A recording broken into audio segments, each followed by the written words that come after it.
Bonjour à tous, bienvenue sur Franck Info, l'actualité vue par Franck Muller. Ravi de vous retrouver, nous sommes dimanche 20 mars. Une courte vidéo, courte dans mes propos. On marche vraiment sur la tête. À cause de la guerre en Ukraine, on veut changer le nom d'un collège en Vendée. À Aizenay, près de La Roche-sur-Yon, le collège porte le nom de l'écrivain Alexandre Solzhenitsyn, qui s'était rendu en Vendée, il me semble à l'époque, il y avait Philippe de Villiers qui l'avait rencontré, il me semble. Des syndicats d'enseignants demandent que son nom soit remplacé par celui d'un poète ukrainien. Franchement, comme disait Dostoïevski, lui-même mis en cause, rappelez-vous Dostoïevski, qui est quand même né en 1821, mort en 1881, qui a fait Crime et Châtiment, Les Frères Karamazov, L'Idiot, Les Démons, etc. Lui aussi, on a voulu supprimer ses œuvres, ses pièces de théâtre, déboulonner une statue en Italie pour des gens qui ont vécu il y a 150 ans. Voilà, parce que c'est russe. Voilà, c'est russe. Voilà. Alors, le même de Dostoïevski, décidément, j'ai un problème avec ce nom, la tolérance atteindra un tel niveau que les personnes intelligentes seront interdites de toute réflexion afin de ne pas offenser les imbéciles. Donc, franchement, de la part d'enseignants, des gens qui quand même font la réflexion, des syndicats de profs qui souhaitent débaptiser le collège Alexandre Solzhenitsyn, prix Nobel de littérature et de la paix, qui a révélé l'existence des goulags. Franchement, au concours du russophone le plus con, ces professeurs peuvent concourir et seront certainement gagnants. Franchement, la connerie n'a pas de frontières. C'est incroyable. Bon, alors, certains me disent « Oh, c'est de la propagande russe. Je fais de la propagande russe. » Alors, premièrement, je déplore énormément l'invasion, l'attaque russe, ok. Simplement, je n'écoute pas qu'un seul discours d'un côté, et je sais très bien que ceux qui nous racontent en ce moment certaines choses ont passé leur temps à nous mentir, et je vais vous donner les preuves. Donc, je vais vous d'ailleurs passer dans un premier temps un léger petit extrait d'une sympathique vidéo qui a dû certainement passer sur des réseaux russes. Vous allez voir, évidemment, on peut se poser la question si c'est de la réelle information ou si c'est plutôt une petite vidéo de propagande destinée à la population russe pour qu'elle comprenne qu'on vient libérer les Ukrainiens. Regardez.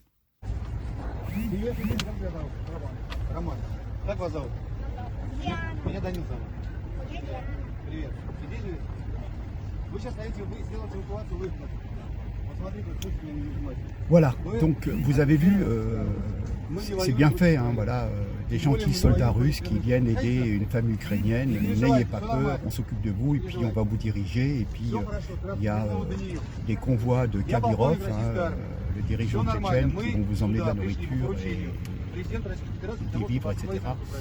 Des moyens de se couvrir, de se protéger du froid. Voilà. Alors, c'est peut-être vrai, parce que, à première vue, je veux dire, les troupes russes n'ont pas un ressentiment de haine vis-à-vis des Ukrainiens en particulier.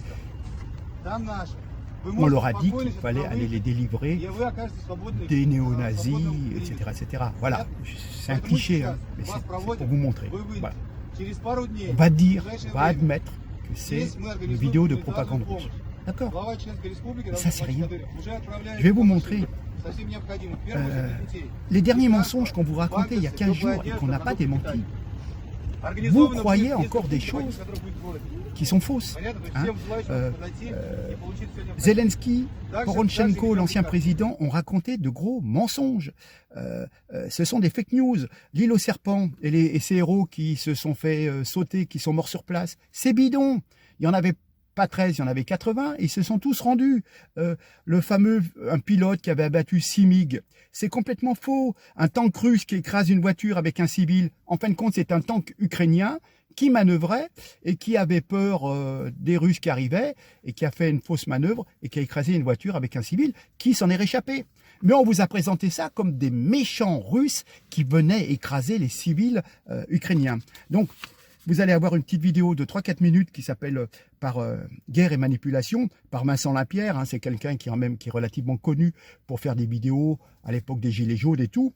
Et il prend 4 choses qu'on vous a racontées dans les 15 derniers jours, qui sont complètement fausses et bidons, qui révèlent les mensonges du côté américain, du côté ukrainien. Regardez bien et vous allez dire, oui c'est vrai, franchement, on nous a pris pour des imbéciles. Allez, on regarde ça tout de suite, Vincent Lapierre. Bonjour à tous. On dit souvent que la première victime de la guerre, c'est la vérité. Et on voit aujourd'hui qu'il n'y a rien de plus vrai. Les événements en Ukraine sont là pour nous rappeler tous les jours à quel point la guerre est aussi une guerre médiatique qui a pour champ de bataille nos cerveaux. On va voir cela à travers 4 exemples choisis dans les médias occidentaux. Attention, je ne dis pas ici que les Russes ne mentent pas, ils le font sûrement. Mais le contexte actuel nous invite à une grande méfiance à l'égard des informations en provenance de Russie. Je souhaite simplement rééquilibrer les choses. On va voir aujourd'hui pourquoi il faut aussi se méfier des informations diffusées par nos médias ou sur nos réseaux. C'est parti. Exemple numéro 1, l'île aux serpents. Souvenez-vous, le 24 février 2022, au tout début de l'invasion russe en Ukraine, les médias ont martelé pendant 24 heures au moins que l'île aux serpents, une petite île au large de l'Ukraine en mer Noire, avait été bombardée par la marine russe, tuant 13 gardes-côtes ukrainiens. Ceux-ci, avant de mourir, avaient refusé de se rendre et avaient même envoyé le message suivant à l'armée russe « Navire russe, va te faire foutre ». L'enregistrement a été diffusé par le journal en ligne La Pravda ukrainienne, puis par le Washington Post, puis enfin par les médias du monde entier. Le gouvernement ukrainien confirme alors la mort des gardes-côtes et exprime sa volonté de les ériger en martyrs. Sauf que, le lendemain, les autorités russes annoncent que l'île était en fait défendue par 82 soldats et qu'ils s'étaient tous rendus. Ce n'est que 4 jours après l'attaque que l'armée ukrainienne reconnaît qu'effectivement, les 14 gardes-côtes ukrainiens censés être morts étaient peut-être vivants. Voilà un exemple concret, vérifiable par chacun, de l'emballement médiatique sur des faits qui, au final, s'avèrent faux. Exemple numéro 2.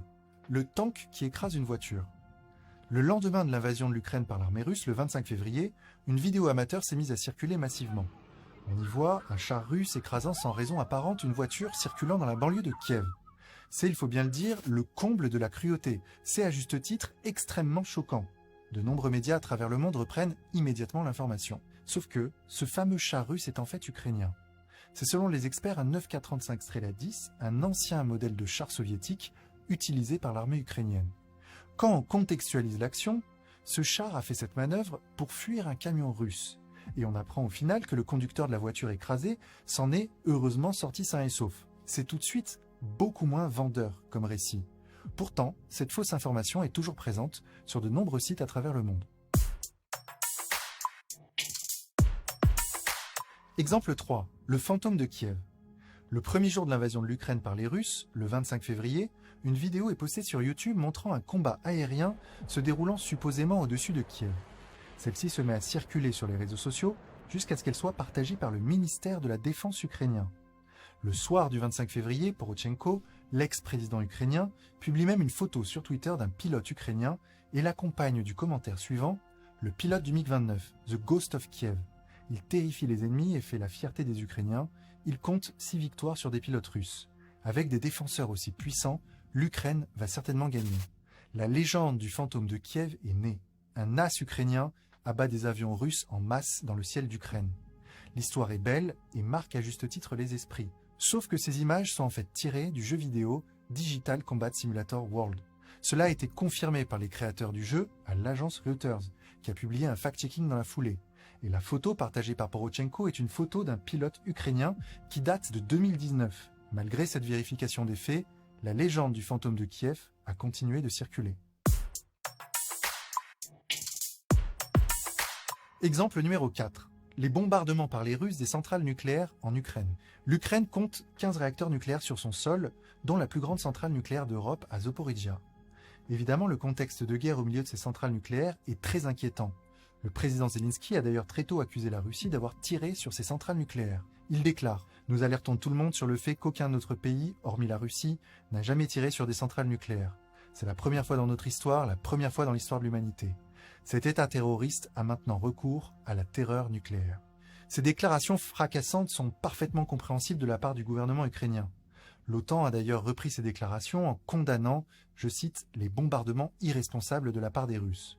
Beaucoup de médias ont repris ces déclarations du gouvernement ukrainien et de l'OTAN, y compris celle du ministre des Affaires étrangères ukrainien, Dmytro Kuleba, qui, le 4 mars à 1h34, tweetait qu'un incendie dans la centrale pouvait générer une catastrophe 10 fois plus grande que Tchernobyl. Sauf qu'une vérification attentive des faits, effectuée notamment par Check News de Libération, montre que dans le cas, par exemple, de la centrale de Zaporizhzhia, puisque c'est de cela dont parle le ministre ukrainien, seul un bâtiment de formation du personnel, situé à 500 mètres du premier réacteur nucléaire, a été touché lors des combats, et que les 6 réacteurs nucléaires de la centrale, dont 5 étaient éteints, n'ont jamais été touchés ni même visés par les Russes. Ce sont les faits.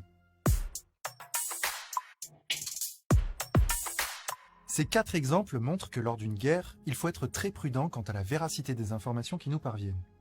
Toutes les informations, et pas seulement celles qui proviennent du camp qu'on considère comme l'ennemi, doivent être accueillies avec scepticisme. Dans une guerre, tous les camps ont intérêt à exagérer les torts du camp d'en face, à manipuler l'information, et il faut en avoir pleinement conscience. Dans ce brouillard informationnel produit par la guerre, le plus prudent est de suspendre son jugement, de ne rien prendre pour argent comptant, même si la pression est forte, et de ne surtout pas s'emballer, car c'est précisément cela qui favorise le risque d'emballement de la guerre. Vous avez vu, c'est flagrant.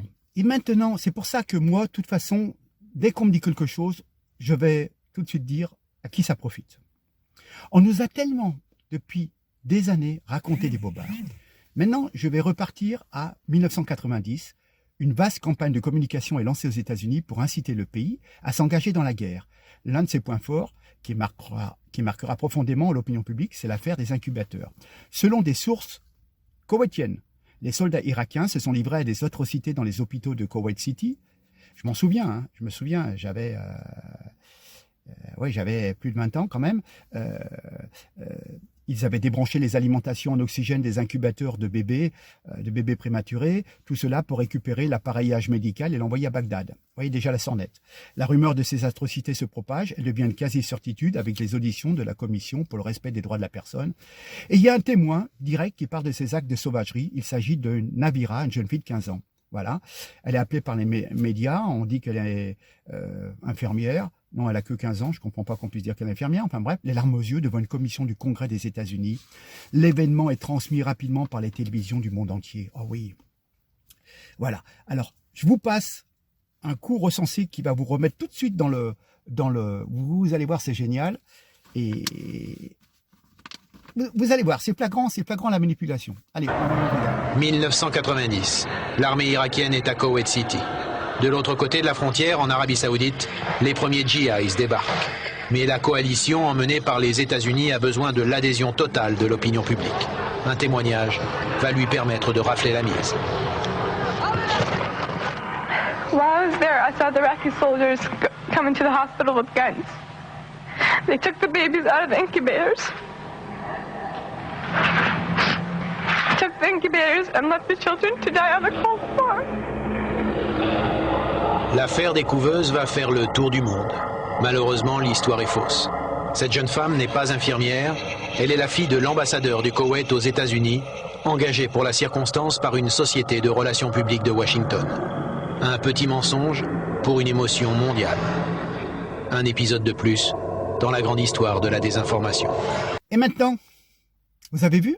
Vous avez compris? Hein? C'était resté encore dans votre tête que les méchants irakiens avaient débranché des bébés en couveuse, hein? Eh ben non, ce témoignage, comme tant d'autres, a été conçu par l'agence de communication Rendon Group, chargée de superviser la communication du CIA et du Pentagone. Ça a ému beaucoup l'opinion publique internationale et a contribué à ce que l'opinion internationale dans son ensemble soutienne l'action des puissances occidentales contre les armées de Saddam Hussein lors de la guerre du Golfe. Eh oui, voilà. Hein, ce témoignage était entièrement faux. La jeune fille, coachée théoriquement selon certaines sources par Michael Dever, ancien conseiller en communication de Ronald Reagan, s'appelait Al-Saba et était la fille de l'ambassadeur du Koweït à Washington. Voilà, qui s'appelle lui Saud bin Nasir Al-Saba. Voilà. Le gouvernement aurait payé 14 millions de dollars à cette compagnie pour l'avoir aidé à médiatiser la guerre du Golfe sous un jour favorable donc à l'intervention occidentale. Voilà. Donc, je rappelle qu'à l'époque, des organisations non gouvernementales, dont Amnesty International, reprennent l'affaire et donnent le chiffre de 372 bébés tués. L'affaire sera évoquée 7 fois dans le débat au niveau du Sénat américain, qui finalement votera de justesse, à 5 voix, l'intervention militaire. Le Conseil de sécurité de l'ONU consacre une réunion spéciale aux droits de l'homme au Koweït. Là encore, l'affaire des incubateurs est largement citée. Et 2 jours après, à l'unanimité, moins l'abstention de la Chine, le Conseil de sécurité autorise le recours à la force. Voilà. Et donc, il va avoir des dizaines, centaines de milliers de morts en Irak. Et aussi des tas de personnes traumatisées à vie. Hein. On voit souvent dans des feuilletons des anciens de la guerre en Irak qui sont traumatisés par ce qu'ils ont fait, parce qu'ils ont vu, parce qu'ils ont subi, par les armes biochimiques, etc. Et souvent, ça illustre le fond, un thème dans un feuilleton policier ou autre qu'on peut voir sur nos écrans. Et il y a toujours des anciens de l'Irak qui sont quand même très, très, très, très abattus, très fatigués. Voilà.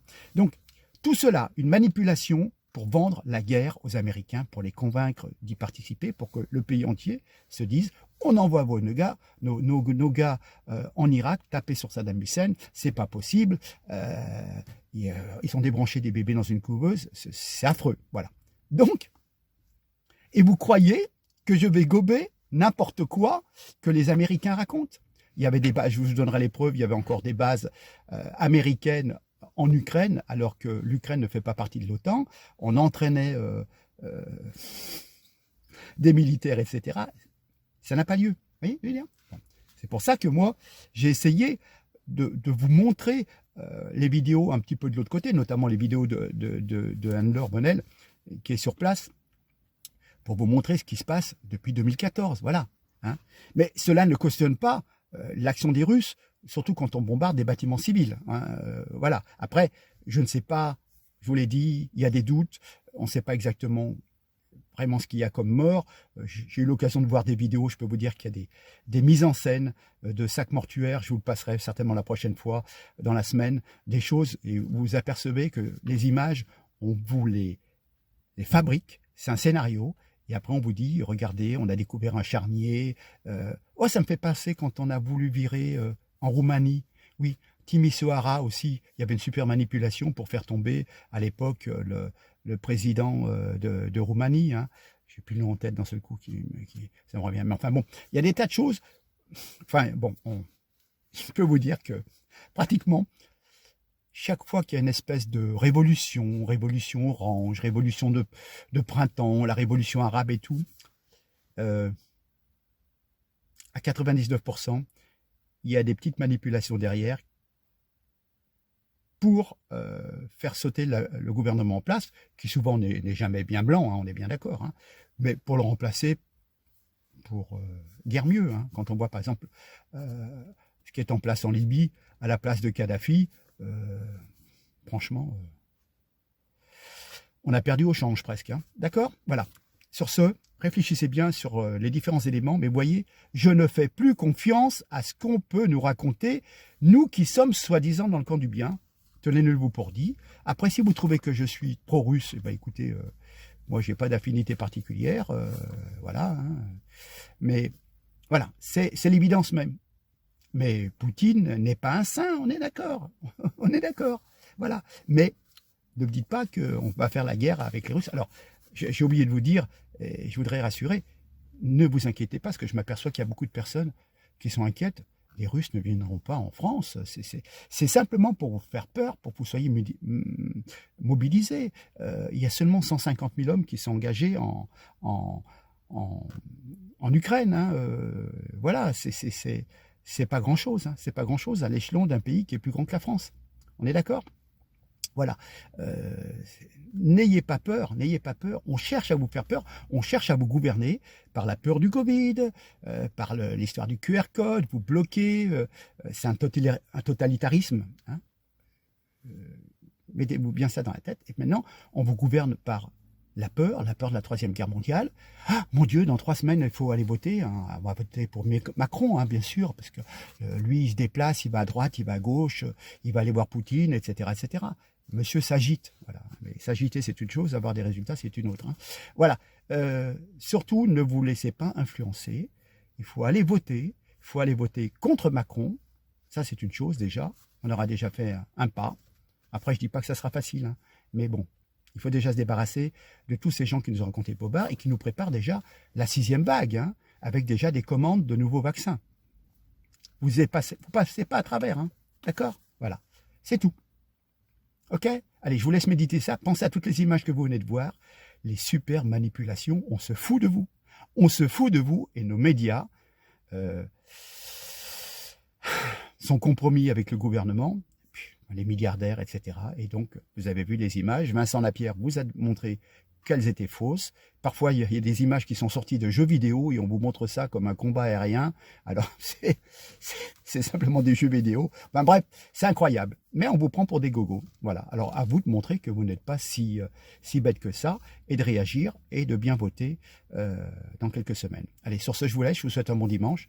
Et puis, à très bientôt. Merci. Au revoir. Mesdames, Messieurs, chers amis, même si vous ne croyez plus aux politiques, même si vous savez qu'ils vont tricher, si vous n'utilisez pas votre droit de vote, dites-vous bien qu'ils profiteront de votre abstention.